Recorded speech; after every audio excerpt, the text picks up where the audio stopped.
All right, Friday forecast time. Nebraska coming off arguably their worst performance of the year. And here you go. You get to go your final road trip of the year at Penn State. How difficult of a challenge is it for the Huskers to pick themselves up and get ready to play the Nittany Lions? Yeah, there's a lot of challenges out there for Nebraska. Number one, they played arguably their worst game under Mike Riley at Minnesota.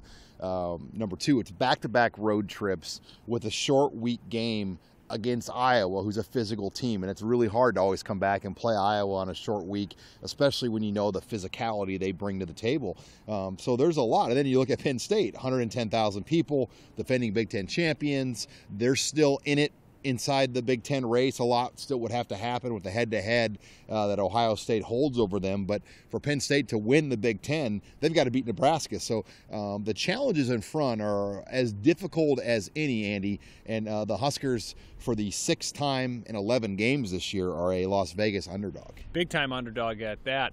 Let's talk about the quarterback situation.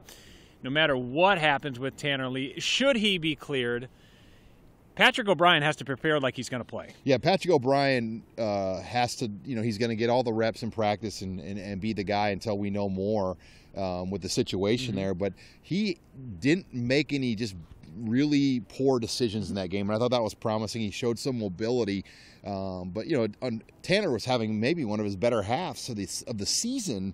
They just couldn't punch it in, and Mike Riley earlier in the week said, I have nightmares about that 4th and 1 on the 6th, because that could have tied the game at 14-14, and from that point it really, I felt like, flipped the momentum, and it maybe wouldn't even have made a difference the way the defense would have played. But you just wonder if they could have converted that, how that game might have felt a little bit different in Minneapolis. Yeah, he said that play will haunt him. It haunted him actually over the weekend and still will stay with him, no doubt, for weeks to come. Trace McSorley, the quarterback, Saquon Barkley, the running back. Those are the two guys that get most of the pub, and for good reason. Yeah, they back it up. I mean, you look at what these two guys did. They single-handedly almost led Penn State to a Rose Bowl victory over USC. They won the Big Ten a year ago. They beat Ohio State a year ago. They beat Wisconsin for the championship.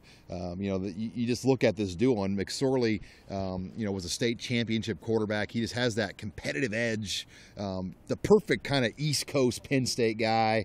I'm guessing he's Italian. He just has that swagger that you like for a Penn State quarterback. And as a college football fan, it's hard not to like what he brings. But for Nebraska, when you watched last week what Croft did in zone read, you worry, I think, that McSorley in the zone read could be a really scary deal for the Huskers. And I think Barkley has to be licking his chops too. He's at 899 yards for the season, and yet he knows that he hasn't had the greatest weeks rushing-wise in the last few weeks. He's poised for a breakout week. Yeah, and for Bob Diaco's crew, they're going to have a better scheme, a better tackling plan, a better everything when you look at just the challenge they face with this duo, because you give Minnesota their best rushing output since 2005, which I don't even know who was the coach in 2005, if it would have been the guy on the BTN. Yeah, Glenn Mason. Glenn Mason. Yeah.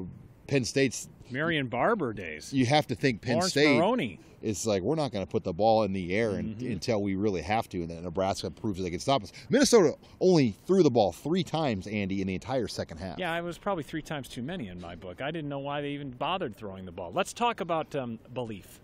How does Nebraska make themselves believe that they can win this game at Penn State? I think a lot of it is the start out of the gates. You don't give up a 100-yard kickoff return. By the way, Saquon Barkley returns kicks for Penn State. So, and has returned the opening kick for a touchdown before this year. I think you might want to have a better plan in place for the kick return game this week with Barkley back there, knowing that he might be the best in the conference in that role. But really, it's just about the start, and can you get some momentum and confidence going where you feel like you're on schedule?